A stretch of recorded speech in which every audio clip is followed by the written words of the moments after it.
बार फिर से स्वागत है आप सभी का हमारे YouTube चैनल श्रीचंद मैथ्स में। तो चलिए स्टार्ट करते हैं आज का वीडियो लेक्चर। तो आज के वीडियो लेक्चर में हम एक्सरसाइज 1.1 के एग्जांपल को करके आप लोगों को बताएंगे। तो चलिए देखते हैं इसका पहला वाला एग्जांपल क्या है उसको पढ़ते हैं। ठीक है, देखिए इसके पहले वाले वीडियो लेक्चर में हमने एक्सरसाइज 1.1 के अंतर्गत आने जितने भी आपके बेसिक कॉन्सेप्ट थे, बेसिक कॉन्सेप्ट हमने ये बताया था कि सौतुल संबंध क्या होता है, सम्मित संबंध क्या होते हैं और संक्रामक संबंध क्या होता है और तुल्यता संबंध क्या होता है। इन सब सारी चीज़ों को हमने इसके पार्ट 1 वाले वीडियो लेक्चर में हमने कंप्लीट कर लिया। ठीक है, अच्छा इस बार मतलब जो आप पहली बार इस वीडियो को देख रहे हैं तो उनसे मतलब रिक्वेस्ट है कि पहले आपका क्या हो, पहले वो पार्ट 1 का वीडियो लेक्चर जरूर देख लें, क्योंकि उसमें हमने क्या किया है कि केवल बेसिक कॉन्सेप्ट के बारे में बात किया है। ठीक है, तो बेसिक कॉन्सेप्ट आपको समझ में आ जाएगा तो आप क्या कर सकते हैं कि एक्सरसाइज 1.1 का चाहे आपका एग्जाम्पल हो या उसका मतलब एक्सरसाइज हो, उसको बहुत ही आराम से हम कर सकते हैं। ठीक है, तो चलिए देखते हैं आपका पहला एग्जाम्पल क्या है उसको सॉल्व करते हैं। तो क्वेश्चन को पहले रीड करिए। ठीक है, मतलब इसको क्वेश्चन को देखते हैं आपके एनसीईआरटी बुक से। तो हमने एनसीईआरटी बुक से आपका पहला क्वेश्चन आपका पहला एग्जाम्पल हमने इसको यहाँ लिख लिया है। तो चलिए देखते हैं पहला एग्जाम्पल आपका क्या है। तो पहला एग्जाम्पल आपका ये कह रहा है कि मान लीजिए कि ए किसी बालकों के स्कूल के सभी विद्यार्थियों का समुच्चय है। मतलब जो आपका एक सेट ए है वो आपका क्या है, किसी स्कूल के बालक वर्ग के, किसी स्कूल के बालक वर्ग के सभी विद्यार्थियों का समूह। मतलब ये हम कह सकते हैं कि जो आपका वो स्कूल है वो आपका क्या केवल बालक वर्ग के लिए है। ठीक है, मतलब उसमें लड़कियां नहीं पढ़ रही है। ठीक है, इसका मतलब ये।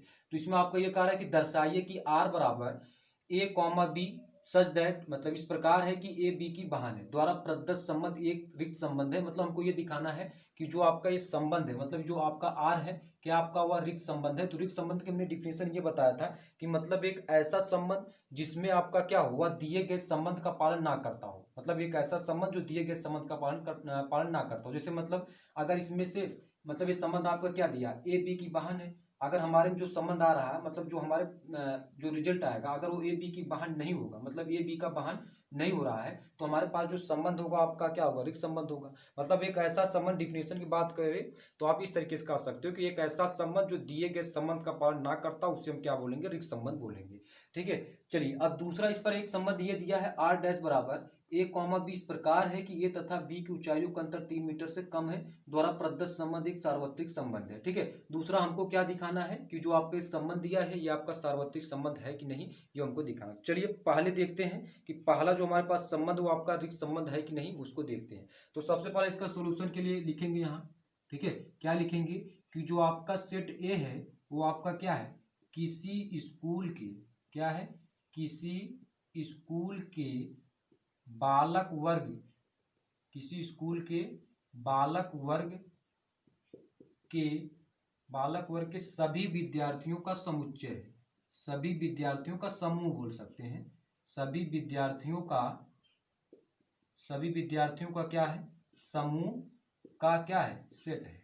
ठीक है, और इस पर जो आपका एक संबंध दिया वो आपका क्या दिया है, वो आपका ये दिया है आर बराबर मतलब कोष्टक में ए कॉमा बी इस प्रकार है कि ए बी की बहन है, ए बी की क्या है, बहन है। ये जो आपका संबंध दिया है क्या आपका रिक्त संबंध है।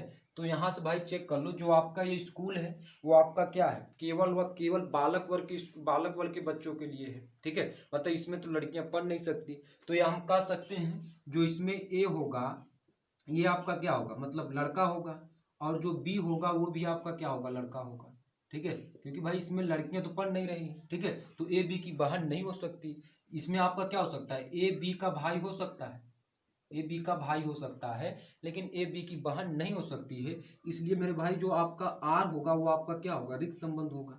क्यों होगा, क्योंकि ये आपका दिए गए कंडीशन का पालन नहीं कर रहा है। ए बी की बहन होती तब तो ये आपका क्या होता, तब तो आपका रिक्त संबंध नहीं होता। ठीक है, लेकिन आपका ये हो रहा है कि ए बी की बहन नहीं है, तो आपका जो आर होगा वो आपका क्या होगा, रिक्त संबंध के बराबर होगा। तो कुल मिलाकर हम ये कह सकते हैं कि आपका जो आर है वो आपका क्या है, रिक्त संबंध है।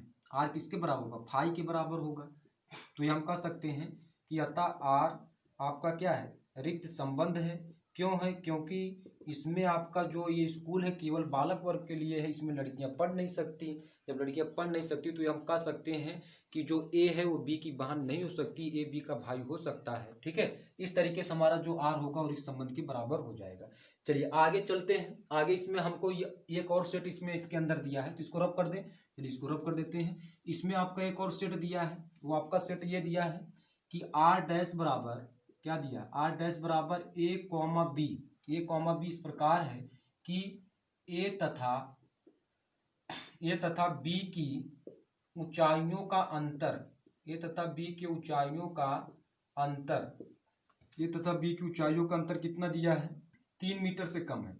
3 मीटर से कम है, 3 मीटर से कम है। अब हमको यह दिखाना कि आपका संबंध सार्वत्रिक संबंध है। तो मेरे भाई ध्यान से समझो, सार्वत्रिक संबंध पहले किसे किसे कहेंगे, पहले इसको समझ लो। अगर मान लीजिए हमारे पास कोई सेट दिया है और उस सेट का मैं अगर क्या कर दूं, कार्टेशियन प्रोडक्ट कर दूं। आप लोग क्लास 11 में पढ़े होंगे कि कार्तीय गुणनफल, कार्टेशियन प्रोडक्ट किसे कहते हैं। जैसे मान लीजिए कि हमारे पास एक सेट ए है और दूसरा सेट आपका बी है, ठीक है। अगर मैं, हमारे पास क्या होगा, अगर मैं इस सेट का, दोनों सेट का कार्टेशियन प्रोडक्ट करूं यानी ए क्रॉस बी करूं और इसका मान दिए गए संबंध आर के बराबर हो जाए, बात को समझो। अगर हमारे पास एक सेट ए है, दूसरा सेट बी है और इसका मैं क्या करूं, इसका मैं कार्तीय गुणनफल करूं और इसका मान जो हो दिए गए संबंध आर के बराबर आ जाए, तो हम कहेंगे जो हमारा संबंध है वो आपका क्या होगा, यूनिवर्सल रिलेशन होगा, सार्वत्रिक संबंध होगा, ठीक है। अगर मान लीजिए हमारे पास एक सेट ए है तो ए पूरे ए मतलब सॉरी ए क्रॉस ए का मतलब जो रिजल्ट आया वो आपका क्या होना चाहिए, आर के बराबर होना चाहिए। तब जाकर हमारे पास संबंध क्या होगा, आपका क्या होगा, वो आपका यूनिवर्सल रिलेशन होगा, सार्वत्रिक संबंध होगा। तो सार्वत्रिक संबंध का मतलब समझ गए होंगे कि किसी भी सेट का कार्टेशियन प्रोडक्ट किसके बराबर होना चाहिए, आर के बराबर आना चाहिए। तब जाकर हमारा संबंध क्या होगा, वो आपका क्या होगा, यूनिवर्सल रिलेशन, यानी आपका क्या होगा, सार्वत्रिक संबंध के बराबर होगा। तो चलिए देखते हैं इसमें आपका क्या दिया है। तो आपका इसमें ये दिया है कि आर बराबर, आर डैश बराबर ए तथा बी की ऊंचाइयों का अंतर 3 मीटर से कम होना चाहिए। तो पहले बात को समझो कि 1 फीट बराबर, अगर हम आपसे पूछे कि 1 फीट बराबर कितना होता, तो आपका होता है 0.3048 मीटर होता है, ये होता है, ठीक है। तो अगर मान लेते हैं कि कोई सेट ए है और इस सेट के अंदर 3 व्यक्ति हैं जिनकी लंबाइयां आपका क्या है, 4 फीट है, 5 फीट और 6 फीट है। बात को समझो कि इस सेट के अंदर हमने 3 व्यक्ति मान लिए जिनकी लंबाइयां क्या है, 4 metre 5 feet, sorry 4 feet 5 feet और 6 फीट है।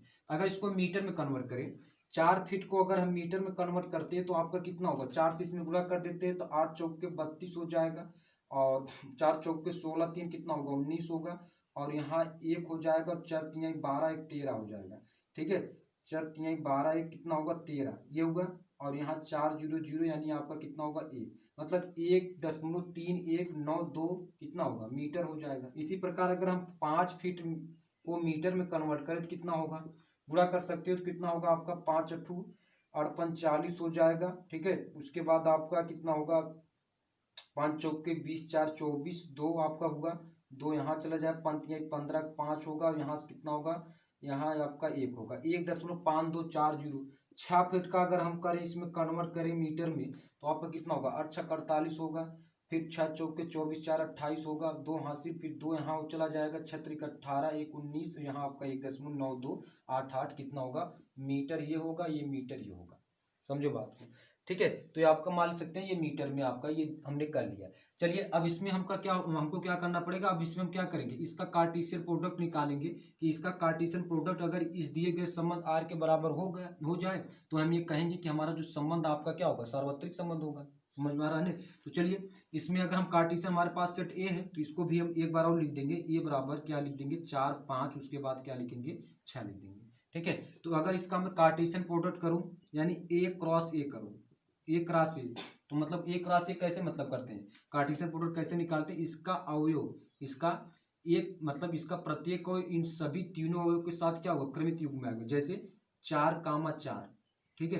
अब 4, कितना होगा, 5, उसके बाद क्या होगा 4, 6, उसके बाद अब ये 4 वाला खत्म होगा, 5 को लेकर चलेंगे, कितना होगा 5, 4, ठीक है। इसी प्रकार आपका कितना होगा 5, 5 हो जाएगा, उसी प्रकार आपका कितना होगा 5, 6 हो जाएगा, ठीक है। अब 6 वाला लेकर चलेंगे तो 6 वाला लेकर चलेंगे तो हमारे पास कितना हो जाएगा, यानी कह सकते हैं कि 6 कितना होगा 6, 4, ठीक है। और उसके बाद कितना होगा 6, 5 हो जाएगा, उसके बाद हम ये कह सकते हैं कितना होगा 6, 6 होगा। ये हमारे पास क्या होगा, ए क्रॉस ए आया, ठीक है। अब इसमें देख लो कि ए क्रॉस ए जो हमारे पास आया है, ठीक है, ये आपका क्या है, आर के बराबर है। तो आर आपका क्या है, आर आपका ये है कि ए तथा बी की ऊंचाइयों का अंतर कितना हो जाए, 3 मीटर से कम होना चाहिए। तो इसमें अगर हम ये कह दें कि 4 - 4 कर दें, इनका अंतर करें, तो हमारे पास कितना आएगा, 0 जो 3 मीटर से कम है। 4 - 5 कर दें तो कितना होगा, -1 जो 3 मीटर से कम है। 4 - 6 कर दें तो 3 मीटर से कम है। ठीक है, तो यह हम कह सकते हैं कि ए क्रॉस ए का जो हमारे पास रिजल्ट आया वो दिए गए संबंध आर के बराबर है। किसके बराबर है, दिए गए संबंध आर के बराबर है। अतः हम कह सकते हैं, अतः आर हमारा क्या होगा, सार्वत्रिक संबंध होगा।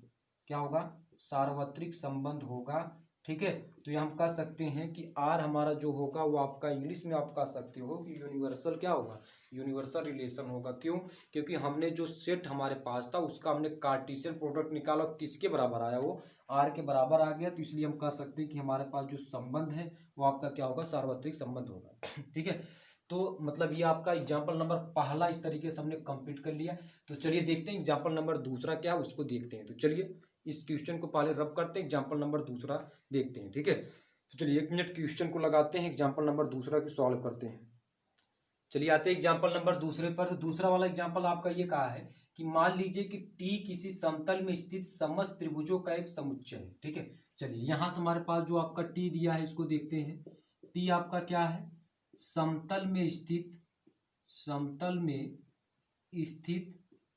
समस्त त्रिभुजों का समुच्चय है। समस्त त्रिभुजों का समूह है, इस तरीके से कह सकते हैं, समस्त त्रिभुजों का समूह। ठीक है, फिर इसमें आपका समुच्चय टी में आर आपका जो रिलेशन जो आपका दिया है, रिलेशन आपका ये दिया है कि T1, T2 इस प्रकार है कि T1 T2 के सर्वांग सम है। T1 T2 को क्या है, सर्वांग सम है। ठीक है, सर्वांग सम में एक संबंध है, हमको ये दिखाना कि सिद्ध कीजिए एक आर एक तुल्यता संबंध है। ठीक है, तो मैं ध्यान समझो, हमने तुल्यता संबंध का डिफिनेशन ये बताया था कि कोई भी संबंध तुल्यता संबंध तब होगा जब आपका क्या हो, यानी वो संबंध आपका क्या होना चाहिए, समतुल्य होना चाहिए। क्या होना चाहिए, समतुल्य होना चाहिए। और आपका क्या होना चाहिए, सममित होना चाहिए। और आपका क्या होना चाहिए, संक्रामक होना चाहिए। ठीक है, अगर हमारे पास संबंध क्या हो रहा है, समतुल्य भी है, सममित भी और संक्रामक भी है, तो ये हम कह सकते हैं कि जो हमारा ये संबंध होगा वो आपका क्या होगा, तुल्यता संबंध होगा। तो चलिए पहले चेक कर लेते हैं कि ये हमारा संबंध क्या समतुल्य, सममित और संक्रामक है कि नहीं। तो पहले नंबर पर, पहले कंडीशन पर चले आते हैं, समतुल्य के लिए देखेंगे। किसके लिए, समतुल्य के लिए चेक करेंगे कि हमारा संबंध समतुल्य संबंध है कि नहीं। तो समतुल्य संबंध का मैंने डिफिनेशन ये बताया था कि किसी भी दो समान एलिमेंट का संबंध किससे होना चाहिए, दिए गए संबंध से रखना चाहिए। ठीक है, तो मान लेते हैं हमारे पास है कोई एलिमेंट्स टी है, कोई एलिमेंट्स क्या है, टी है। ठीक है, तो अगर मैं इसको इस तरीके से कह दूं कि T1, T1 का संबंध आर से है, तो इसका मतलब ये होगा कि T1, T1 के क्या होगा, सर्वांग सम होगा। क्या होगा, सर्वांग सम है। इसका मतलब समझो कि हमारे पास हमने मान लिया कि हमारे पास क्या, देखो T1, T1 यानी आपका क्या है, इसका मतलब ये है कि A, का संबंध आर से है। ठीक है, मतलब दोनों हमने क्या किया, यहाँ T1 है तो यहाँ T1। अब ऐसा नहीं कि यहाँ T1 यहाँ T2 ले लिया। ठीक है, मतलब किसी भी दो समान एलिमेंट का संबंध किससे होना चाहिए, दिए गए संबंध से आर से होना चाहिए। तो T1, T1 का संबंध आर से है, ये देखेंगे। तो इसका मतलब ये होगा कि T1 के सर्वांग सम है। देखो कोई भी त्रिभुज हो, चाहे कोई भी त्रिभुज हो, कोई भी त्रिभुज क्या होता है, अपने आप में क्या होता है, सर्वांग सम होता है। तो मान लेते हैं कि एक त्रिभुज हमारे पास T1 है, तो T1 आपका क्या होगा, मतलब अपने आप में क्या होगा, सर्वांग सम होगा। तो मैं ये कह सकता हूँ कि T1 के सर्वांग सम है। जब ये T1 का सर्वांग सम है तो इसका मतलब ये T1 का संबंध किससे होगा, आर से होगा, क्योंकि इसमें आपका कहा नहीं कि T2 के सर्वांग सम है। मतलब कोई भी त्रिभुज हो वो आपका क्या होना चाहिए, दिए गए त्रिभुज के क्या होना चाहिए, सर्वांग सम होना चाहिए। ठीक है, तो T1 का सर्वांग सम है, तो ये हम कह सकते हैं कि A, का संबंध आर से है, T1 का संबंध आर से हो रहा है। तो ये हम कह सकते हैं कि हमारे पास जो आर है वो आपका क्या है, समतुल्य संबंध है। वो आपका क्या है, समतुल्य संबंध है। ठीक है, देखो T1 के सर्वांग सम इसलिए होगा कि क्योंकि कोई भी त्रिभुज क्या होता है, अपने आप में सर्वांग सम होता है। तो हम कह सकते हैं कि आर हमारे पास क्या होगा, समतुल्य संबंध होगा। दूसरे नंबर पर भी हम चेक करेंगे सममित के लिए। सममित के लिए देखेंगे क्या हमारा ये संबंध सममित है कि नहीं। ठीक है, सममित के लिए हमने क्या बताया था कि A, B क्या बताया था, A, B का संबंध आर से हो, फिर उसके बाद क्या होना चाहिए, ठीक इसका उल्टा यानी बी कामा ए का भी संबंध आर से होना चाहिए, तब जाकर हमारा संबंध क्या होगा, सम्मित संबंध होगा। तो चलिए देखते हैं। तो ए कामा बी के लिए हम ये मान सकते हैं कि मान लेते हैं हमारे पास तीन एलिमेंट्स हैं, T1 T2, मतलब दो एलिमेंट्स मान लेते हैं, इसमें आपका दो एलिमेंट्स की जरूरत पड़ती है। तो मान लेते हैं T1 और T2 हमारे पास दो एलिमेंट्स हैं। तो ये हमने ये मान लिया, तो इसका मतलब ये कि T1 कॉमा क्या होगा, T1 कामा T2 का संबंध R से। अब इसका मतलब ये हुआ कि T1 क्या होगा, T2 के सर्वांग होगा, जो आपका दिया है, जो आपका क्या है, मतलब ये हम नहीं कर रहे हैं, ये आपका प्रश्न में ही कहा है कि T1 कामा T2 बिलोंग्स R। किसका मतलब ये है कि T1 T2 के क्या है, सर्वांग सम है, T1 T2 के सर्वांग सम है। भाई जब T1 T2 के सर्वांग सम होगा तो इसका मतलब ये हम कह सकते हैं कि दैट इम्प्लाइज दैट, ये हम कह सकते हैं कि T2 भी क्या होगा, T1 के सर्वांग सम होगा। T2 भी किसका होगा, T1 के सर्वांग सम होगा। क्या होगा, T2 भी क्या होगा, T1 के सर्वांग सम है।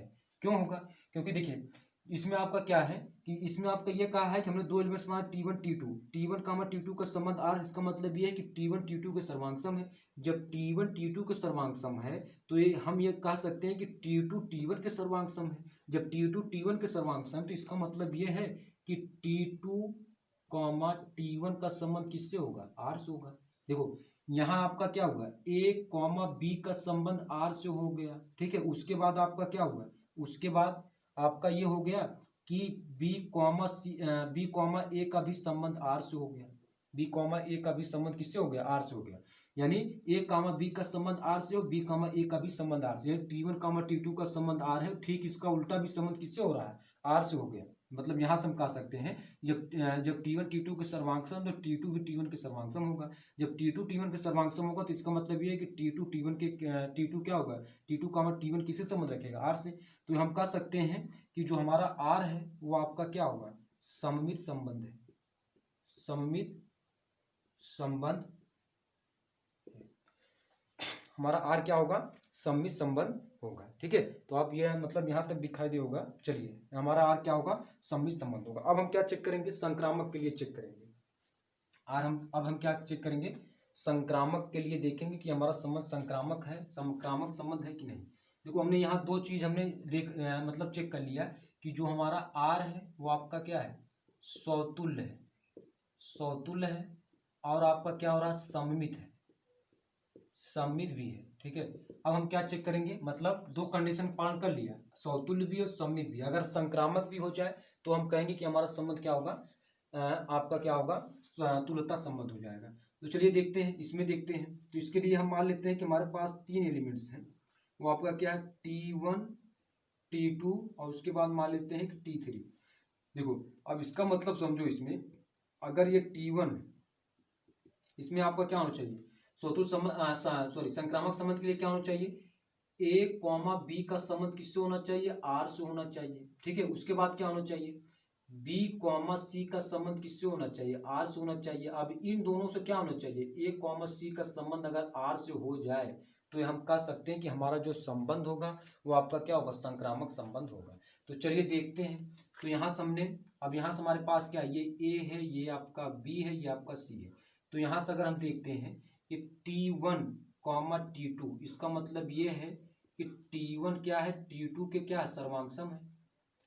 T1 क्या है, T2 के क्या है, सर्वांग सम है, सर्वांग सम है, ठीक है। और जब T1 T2 के सर्वांग सम है, अब यहाँ से देखो, यहाँ से T2 कॉमा T3, यहाँ से इसको लिखते हैं T1 T2 belongs to R लिखेंगे। उसके बाद यहाँ से T2 कॉमन T3 का संबंध किससे आ रही है, इसका मतलब ये है कि आपका क्या होगा, T2 T3 के क्या है, सर्वांग सम है, सर्वांग सम है, ठीक है। अब देखो यहाँ हमने क्या किया कि जो T1 T2 belongs to R, ये तो आपका दिया था कि T1 T2 के सर्वांग सम है। अब यहाँ से हमने ये लिख लिया कि T2 T3 बिलोंग्स R, इसका मतलब ये है कि T2 जो है वो T3 के सर्वांग सम है। जब T1 T2 के सर्वांग सम T2 T3 के सर्वांग सम है तो हम कह सकते हैं कि T1 T3 के सर्वांग सम होगा। दैट इम्प्लाइज दैट, हम ये कह सकते हैं कि T1 किसके, T1 T3 के सर्वांग सम, T1 T3 के सर्वांग सम भी होगा, T1 T3 के सर्वांग सम भी है, सर्वांग सम भी होगा। ठीक है, इस तरीके से कह सकते हैं। ठीक है, जब T1 T3 के सर्वांग सम होगा तो हम कह सकते हैं कि हमारे पास क्या होगा, यानी A कॉमा C का संबंध किससे होगा, यानी इस तरीके से कह सकते हैं कि T1 कॉमा T3 का संबंध किससे होगा, R से हो जाएगा। यानी A कॉमा C का संबंध किससे हो जाएगा, R से हो जाएगा। जब A कॉमा C का भी संबंध R से हो गया तो हम कहेंगे R हमारे पास क्या है, संक्रामक संबंध है।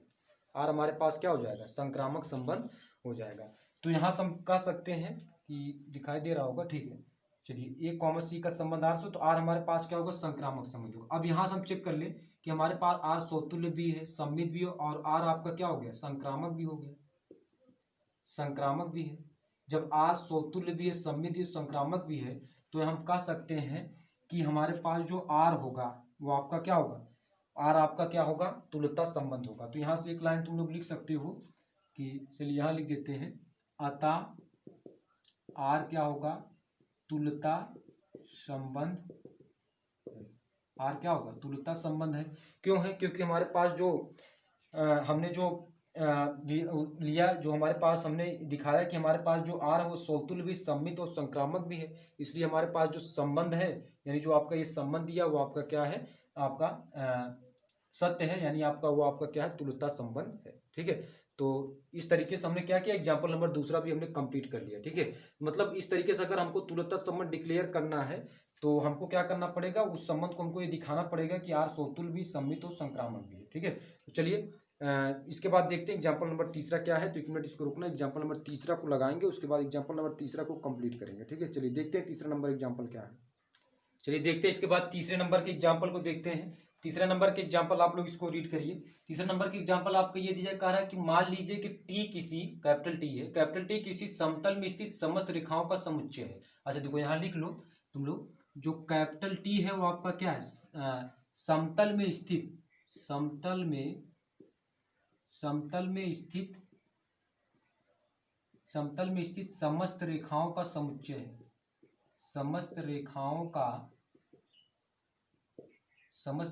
क्या है, समस्त रेखाओं का समूह, इस तरीके से बोल सकते हैं, समस्त रेखाओं का क्या है, समूह है। ठीक है, ये आपका है। फिर इसमें आपका ये कह रहा है कि जो समुच्चय तथा आर बराबर, यानी जो इसका रिलेशन दिया है वो आपका क्या दिया है, L1 कामा L2 इस प्रकार है कि L1 L2 पर लंब है। ठीक है, समुच्चय L में परिभाषित एक संबंध है, सिद्ध कीजिए कि R सममित है, किंतु यह ना तो समतुल्य है और ना ही संक्रामक है। ठीक है, हमको यह सिद्ध करना है कि जो आपका R है वो आपका क्या है, सममित है, लेकिन यह आपका क्या है, ना तो समतुल्य है ना ही संक्रामक है। चलिए देखते हैं, तो यहाँ लिखेंगे पहले क्या, समतुल्य के लिए लिखेंगे, क्या लिखेंगे, समतुल्य के लिए चेक करेंगे, समतुल्य के लिए चेक करेंगे। ठीक है, तो समतुल्य के लिए हमने ये बताया था किसी भी दो समान एलिमेंट्स का संबंध किससे होना चाहिए, R में होना चाहिए। ठीक है, तो मान लेते हैं कि हमारे पास L है। ठीक है, मान लीजिए कोई एलिमेंट्स आपका L है, तो इसका मतलब ये है कि L1 कॉमा L1, यहाँ से इस तरीके लिखते हैं, L1 comma L1 is not belongs R। क्यों इज नॉट बिलोंग होगा, इसका मतलब ये हुआ कि L1 पर लंब नहीं हो सकता, L1 पर लंब नहीं हो सकती, नहीं हो सकती। क्यों नहीं हो सकती भाई, देखो कोई रेखा है वो अपने आप में तो लंब हो नहीं सकती। ठीक है, तो मान लीजिए L1 आपका क्या रेखा है। ठीक है, तो L1 comma L1 is not belong R, इसका मतलब क्या है, यहाँ हमने संबंध क्या दिया है कि L1 कामा L2 का संबंध इस प्रकार L1 L2 पर लंब है।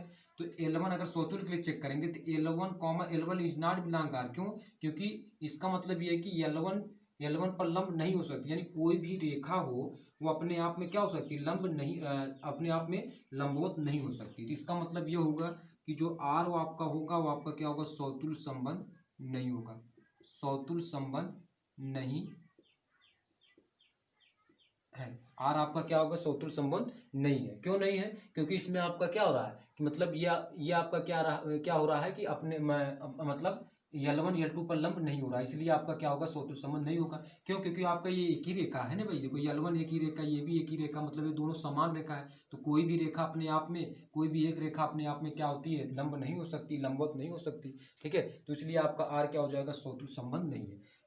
इसके बाद चेक करेंगे सममित के लिए, सममित के लिए। ठीक है, देखो यहाँ से इस तरीके से भी लिख सकते हो, A, is not belongs R. अगर A, का संबंध आर से हो जाता तो हम कहते हैं यार हमारा क्या सौतुल्य संबंध है, लेकिन A, का संबंध क्या है, आर से नहीं है। यहाँ भी समान एलिमेंट्स, यहाँ भी समान एलिमेंट्स। ठीक है, सममित के लिए देखेंगे तो सममित के लिए हमारे पास क्या होना चाहिए। ठीक है, मतलब हमने सममित की कंडीशन क्या बताया था, A, B का संबंध आर से हो, और ठीक इसका उल्टा भी संबंध अगर आर से हो रहा है, तब जाकर हमारा संबंध क्या होगा, सममित संबंध होगा। तो यहाँ मान लेते हैं कि हमारे पास दो एलिमेंट्स से, हमारे पास क्या है, दो रेखाएं मान लेते हैं। हमारे पास क्या है, एलिमेंट्स पहले मान लेंगे L1 L2 है, तो वो हमारे पास क्या हो जाएगा, जब इस पर तुलना करेंगे तो मान लीजिए वो रेखाएं हो जाएंगी। ठीक है, तो यहाँ से हम लिखेंगे कि L1, L2 belongs to are. इसका मतलब ये है कि L1 क्या है, L2 पर लंब है। L1 क्या है, L2 पर लंब है। देखो ये हम नहीं कह रहे, ये खुद कह रहा, प्रश्न वाले भी कहा है कि L1 क्या है, L2 पर लंब है।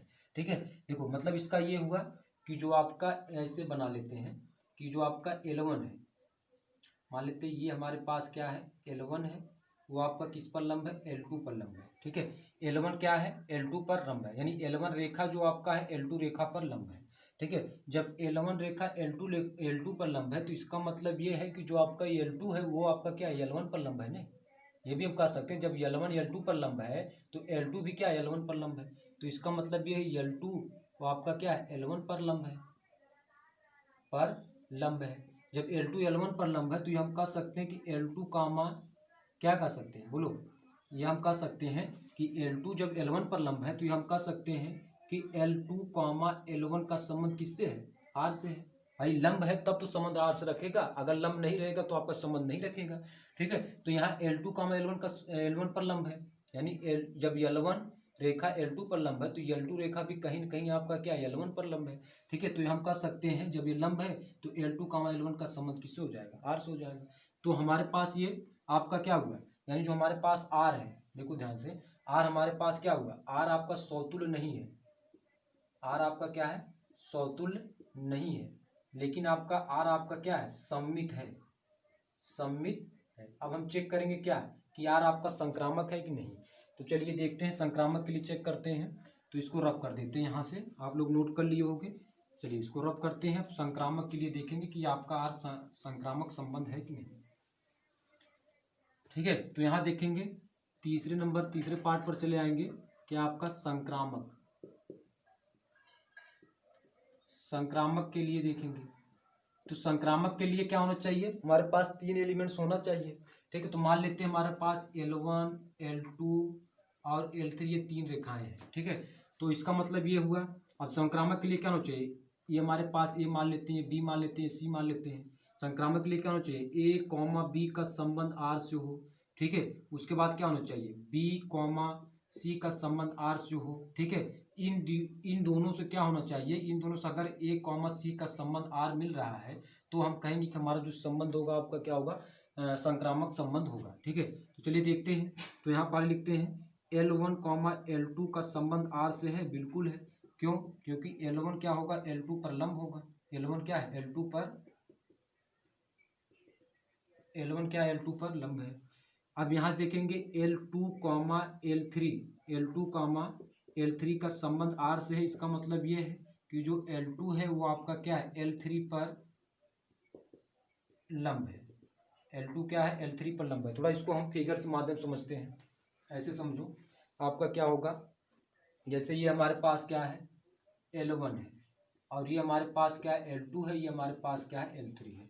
ठीक है, देखो यहाँ से L1 L2 पर लंब है। भाई देखो L1 जो है, L1 रेखा है वो आपका किस पर लंब है, L2 रेखा पर लंब है। ये आपका क्या है, L2 रेखा पर लंब है। L2, L3 belongs to are. इसका मतलब ये L2 L3 पर लंब होगा। L2 देखो ये आपका L2 है, वो किस पर लंब है, L3 रेखा पर लंब है। L3 रेखा देख रहे हो ना, आपका क्या है, L3 रेखा पर लंब है। L2 क्या है, L3 रेखा पर लंब है। ठीक है, जब L2 L2 जो है L3 पर लंब है, L3 रेखा पर लंब है, तो ये हम कह सकते हैं कि आपका क्या होगा, यानी अब इसमें आपका ये पूछा है, अच्छा यहाँ से आपका क्या है, संक्रामक के लिए हमको देखना है। ठीक है, तो क्या L1 L3 पर लंब है, ये हमको देखना है। अगर ये L1 L3 पर लंब होगा तो आपका क्या होगा, संक्रामक होगा, अन्यथा नहीं होगा। तो यहाँ देखेंगे कि L1 L3 पर लंब नहीं, ये L1 आपका क्या एक रेखा है और L3 आपका इधर आपका एक रेखा है, यानी L1 L3 के क्या होगा, समांतर होगा। तो हम कह सकते हैं कि L1 L3 पर लंब नहीं होगा, नहीं है, बल्कि आपका क्या है, बल्कि आपका क्या है, L1 L3 के क्या है, समांतर है। L1 L3 के क्या है, समांतर है। अतः ये आपका क्या हो रहा है, A, C का संबंध R से नहीं, यानी L1, L3 का संबंध R से नहीं है। अतः हम कह सकते हैं R हमारे पास क्या होगा, संक्रामक, R हमारे पास क्या होगा, संक्रामक संबंध नहीं है। R हमारे पास क्या होगा, संक्रामक संबंध नहीं है। ठीक है, तो हमारे पास हम ये कह सकते हैं कि R क्या है, R ना तो समतुल्य है, ना तो समतुल्य है, R ना तो समतुल्य है, और ना ही क्या है, और ना ही क्या है, और ना ही संक्रामक है, और ना ही संक्रामक है। लेकिन R हमारे पास क्या है, R हमारे पास सममित संबंध है, सममित संबंध, ये हमने यहाँ चेक कर लिया कि R हमारे पास क्या सममित तो है, किंतु यह ना तो समतुल्य है और ना ही संक्रामक है। ठीक है, तो इस तरीके से हमने यहाँ से प्रश्नावली 1.1 के तीसरे नंबर का एग्जाम्पल भी हमने कंप्लीट कर लिया। चलिए देखते हैं चौथे नंबर के एग्जाम्पल को, देखते हैं उसको सॉल्व करते हैं। तो 1 मिनट रुकिए, यहाँ से चौथे नंबर के एग्जाम्पल लगाते हैं और उसको सॉल्व करते हैं। चलिए आइए चौथे नंबर के एग्जाम्पल पाते हैं। तो चौथे नंबर का एग्जाम्पल आपका ये दिया है, कह रहा है कि सिद्ध कीजिए कि समुच्चय 1 2 3, मान लीजिए कोई सेट ए है और इस सेट में जो एलिमेंट्स है आपका क्या दिया है, 1, 2, 3 दिया। ठीक है, ये आपका दिया है, और इसमें आपका जो संबंध दिया है वो आपका क्या दिया है, R बराबर 1, 1, 2, 2, 3, 3, 1, 2, 2, 3 द्वारा प्रदत्त संबंध समतुल्य तो है परंतु ना तो सममित और ना ही संक्रामक है। ठीक है, ये हमको दिखाना कि ये आपका क्या समतुल्य तो है लेकिन ना तो सममित है और ना ही संक्रामक, ये हमको चेक करना। ठीक है, तो चलिए देखते हैं समतुल्य के लिए, देखते हैं समतुल्य के लिए, देखते हैं समतुल्य चेक करते हैं। ठीक है, कोई भी संबंध समतुल्य संबंध तब होगा जब आपका क्या हो, किसी भी दो समान एलिमेंट्स का संबंध किससे हो, R में हो। मतलब अगर 1 है तो 1, 1 का संबंध क्या होना चाहिए, मतलब इस सेट के अंदर जितने भी एलिमेंट्स है उसका डबलेट क्या होना चाहिए, R में होना चाहिए। क्या 1, 1 का संबंध R से है, बिल्कुल है, 1, 1 इसके अंदर है। क्या 2, 2 का संबंध R से है, 2, 2 का संबंध भी R से है। ठीक है, बिल्कुल है। 3, 3 का संबंध R से है, 3, 3 का संबंध भी R से है। ठीक है, तो यह हम कह सकते हैं कुल मिलाकर कि R हमारे पास क्या है, समतुल्य है, R हमारे पास क्या समतुल्य संबंध है। ठीक है, दूसरा चेक करेंगे, दूसरा हम क्या चेक करेंगे, पहला ये आपका होगा, दूसरा हम चेक करेंगे सममित संबंध के लिए, सममित संबंध है कि नहीं, सममित संबंध के लिए देखेंगे, सिमेट्रिक रिलेशन बोलते हैं इसको। ठीक है, सममित संबंध के लिए देखेंगे, तो सममित संबंध के लिए क्या होना चाहिए, मतलब अगर हम 1 2 लेकर चल रहे हैं, क्या 1 2 का संबंध R से है। ठीक है, 1 2 का संबंध R से है कि नहीं, 1 2 का संबंध R से है। जब 1 2 का संबंध R से है तो ठीक, अगर इसका उल्टा यानी 2 और 1 का भी संबंध अगर R से हो रहा है तब तो हम कहेंगे कि हमारा जो संबंध है वो आपका क्या है, सममित संबंध है। क्या 2, 1 का संबंध R से है, 2, 1 इस रिलेशन के अंदर है ही नहीं है, तो इज नॉट बिलोंग। तो हम कहेंगे कि 1, 2 का संबंध R से तो है, लेकिन क्या है, लेकिन 2, 1 का संबंध R से नहीं है, 2, 1 का संबंध R से नहीं है। इसलिए हम कहेंगे, इसलिए हमारे पास क्या होगा, इसलिए R आपका क्या होगा, सममित संबंध नहीं होगा, सममित संबंध नहीं है। R हमारे पास क्या होगा, सममित संबंध नहीं होगा। ठीक है, मतलब समझ गए होंगे कि R हमारे पास क्या होगा, सममित संबंध। मतलब देखो यहाँ से, यानी A, B का संबंध R से है लेकिन B, A का संबंध R से नहीं है, जबकि B, A का सममित के लिए क्या होना चाहिए, A, B का संबंध R से, तो B, A का भी संबंध अगर R से हो तो हमारा संबंध क्या होगा, सममित संबंध होगा। लेकिन आपका क्या हो रहा है, B, A का संबंध R से नहीं हो रहा है, तो हम कहेंगे कि आर हमारा क्या है, सम्मित संबंध नहीं है। चलिए इसके बाद देखते हैं कि क्या ये संक्रामक संबंध है। तो यहाँ से इसको देखते हैं, संक्रामक के लिए चेक करते हैं संक्रामक है कि नहीं। तीसरे पॉइंट पर देखेंगे कि ये संक्रामक है कि नहीं। तीसरे पॉइंट पर यहाँ लिखते हैं संक्रामक के लिए, संक्रामक के लिए देखते हैं। तो संक्रामक के लिए मान लीजिए हमारे पास तीन एलिमेंट्स है, 1 2 3, 1 2 और उसके बाद क्या है 3 है, ठीक है। तो यहाँ से क्या होना चाहिए, देखो ए बी और सी है, यानी संक्रामक के लिए क्या होना चाहिए, ए कॉमा बी का संबंध किससे हो, आर से हो, ठीक है। उसके बाद बी कॉमा सी का संबंध आर से हो, और इनसे क्या होना चाहिए, ए कॉमा सी का संबंध अगर आर से हो जा रहा है तब तो हम कहेंगे कि हमारा संबंध क्या होगा, संक्रामक संबंध होगा। चलिए देख लेते हैं, यानी 1 2 को लेकर चलते हैं। 1 कॉमा 2 का संबंध आर से है, ये देखते हैं 1 कॉमा 2 का संबंध आर से है, ठीक है।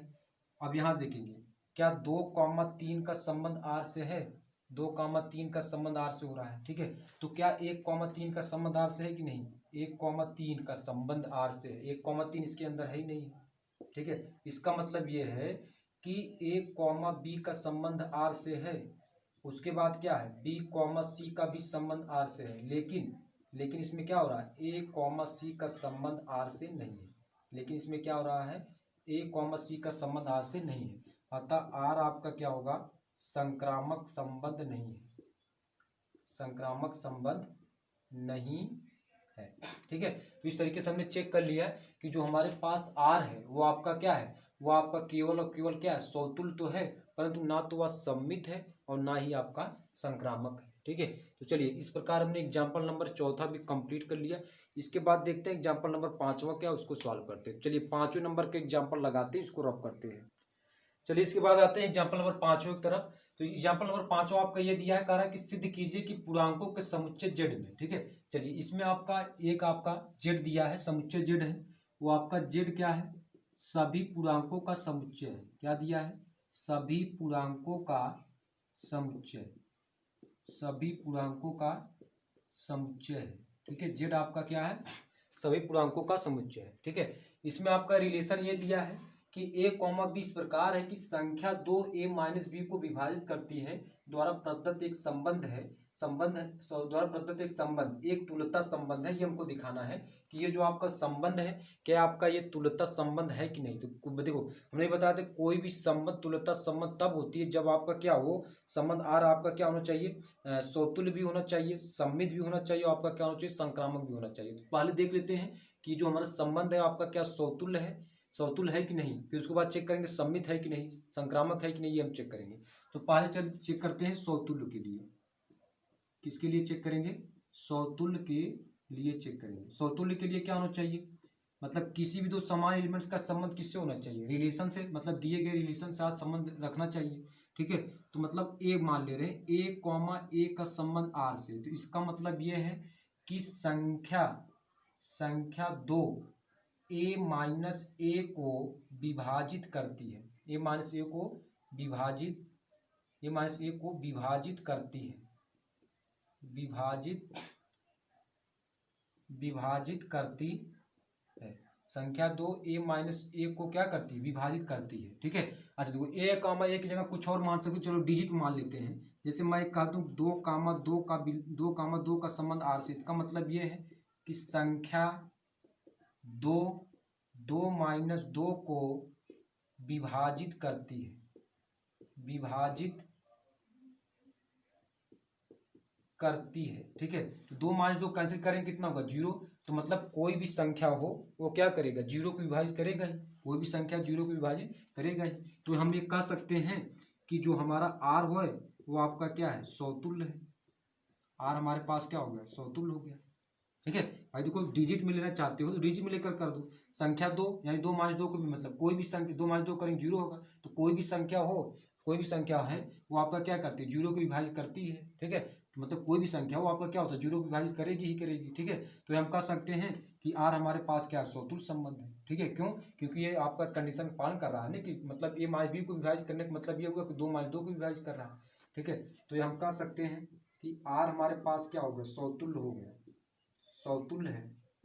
आर आपका क्या है, सौतुल्य संबंध। दूसरा आप चेक करेंगे सममित के लिए। चलिए सममित के लिए देखते हैं कि आपका सममित संबंध है कि नहीं। चलिए सममित के लिए देखते हैं। तो सममित के लिए क्या होना चाहिए, सममित के लिए मान लेते हैं ए कॉमा बी का संबंध आर से है। ठीक है, इसका मतलब यह है कि संख्या 2 जो होगा वो आपका क्या होगा, ए माइनस बी को विभाजित करती है।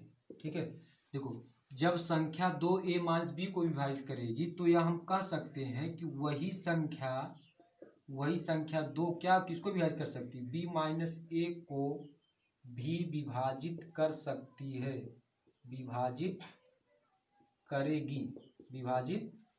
ठीक है, जब संख्या 2 बी माइनस ए को विभाजित करेगी तो इसका मतलब ये हुआ कि आपका क्या होगा, बी कॉमा ए का संबंध किससे हो जाएगा, आर से हो जाएगा। ठीक है, नहीं समझ में आया, चलो इसको डिजिट में लिख लेते हैं। डिजिट में हम ये कहते हैं कि मान लेते हैं ए कामा बी हमारे पास क्या है, 2 और 4 है। 2 कामा 4 का संबंध आर से है। तो मतलब यहाँ से इसका तरीके से कह दे कि जो संख्या 2 है वो किसके विभाजित कर रही है, संख्या जो 2 है वो 2 माइनस 4 को विभाजित करती है। 2 माइनस 4 को विभाजित क्या करती है, 2 माइनस 4 को विभाजित करती है। ठीक है, संख्या 2 किसका, 2 माइनस 4, मतलब माइनस 4 और 2 कर देंगे कितना होगा, -2। 2 आपका क्या करेगा, -2 को विभाजित तो करेगी। जब वो संख्या 2 माइनस 4 को विभाजित कर रहा है तो वही संख्या 2 4 माइनस 2 को भी विभाजित कर सकती है ना। 4 माइनस 2 को भी विभाजित करेगी। ठीक है, 4 माइनस 2 करें कितना होगा, 2 आएगा। 2 आपका क्या होगा, 2 को विभाजित करेगा ही। ठीक है, तो हम कह सकते हैं कि ए कॉमा बी का संबंध आर से है और बी कॉमा ए का भी संबंध किससे हो रहा है, आर से हो रहा है। इसलिए हमारे पास आर क्या हो जाएगा, सममित संबंध होगा। क्या होगा, सममित संबंध है। ठीक है, तो आर हमारे पास क्या हो जाएगा, इधर सममित हो जाएगा, सममित संबंध। ठीक है, तो ये कह सकते हैं कि आर हमारे पास क्या हो जाएगा, सममित हो जाएगा। चलिए अब तीसरे कंडीशन पर चले आते हैं। तीसरा कंडीशन हमको ये दिखाना क्या है, आपका संक्रामक है, इसको भी देख लेते हैं। अगर ये संक्रामक हो जाए तो हम ये फाइनली कर देंगे कि आर हमारे पास क्या हो जाएगा, तुल्यता संबंध हो जाएगा। तो संक्रामक के लिए देखेंगे,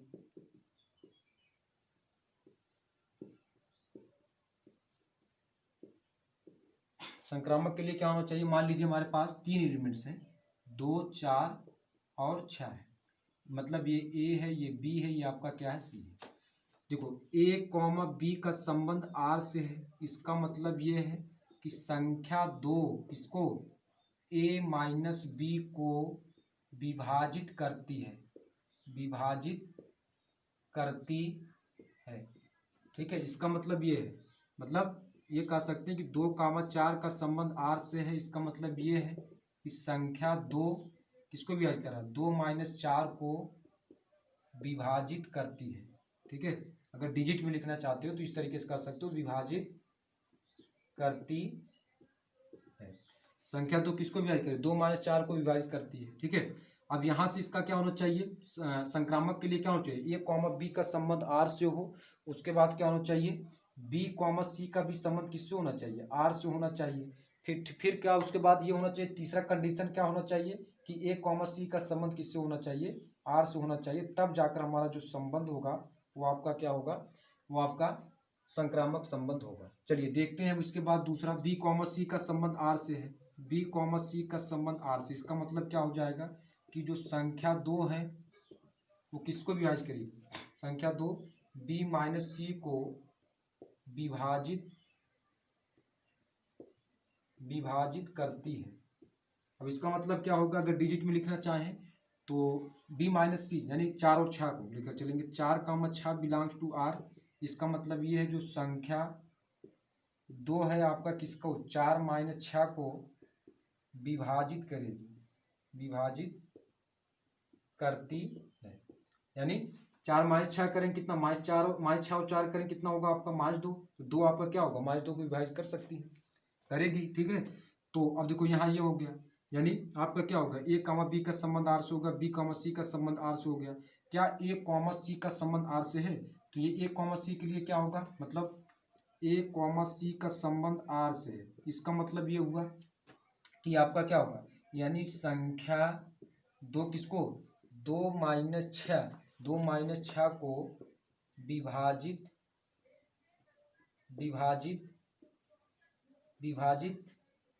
संख्या 2 माइनस 6 को भी विभाजित करेगी,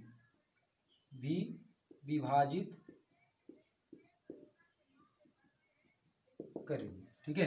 देखो ए कॉमा सी का मतलब क्या हुआ, ए कॉमा सी का मतलब ये हुआ कि ए हमारे पास क्या 2 है, सी हमारे पास 6 है।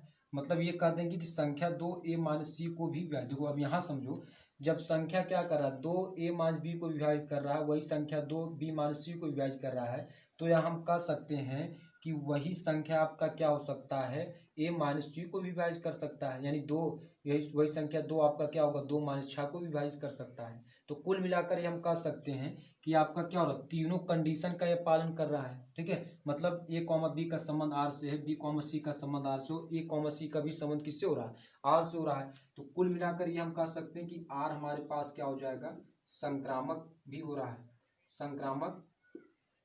संक्रामक भी है, ठीक है। जब आर हमारे पास समतुल्य है, सममित है, संक्रामक है, तो हम ये कह सकते हैं कि आर हमारे पास क्या है, तुल्यता संबंध है। आर क्या हमारे पास, तुल्यता संबंध। तो आर हमारे पास समतुल्य भी है, सममित और संक्रामक भी है, तो ये हम कह सकते हैं कि आर हमारे पास क्या है, तुल्यता संबंध। यानी जो दिया गया कथन है वो आपका क्या है, सही है। उसने सही कहा था कि आर आपका क्या है, तुल्यता संबंध है कि नहीं, तो ये हमने चेक कर लिया। चलिए इसके बाद देखते हैं आपका एग्जाम्पल नंबर 5 हमने कंप्लीट कर लिया। चलिए इसके बाद देखते हैं एग्जाम्पल नंबर 6 क्या, उसको भी देखते हैं, उसको भी कंप्लीट कर लेते हैं। तो चलिए छठे को लगाते हैं, इसको रब करने के बाद।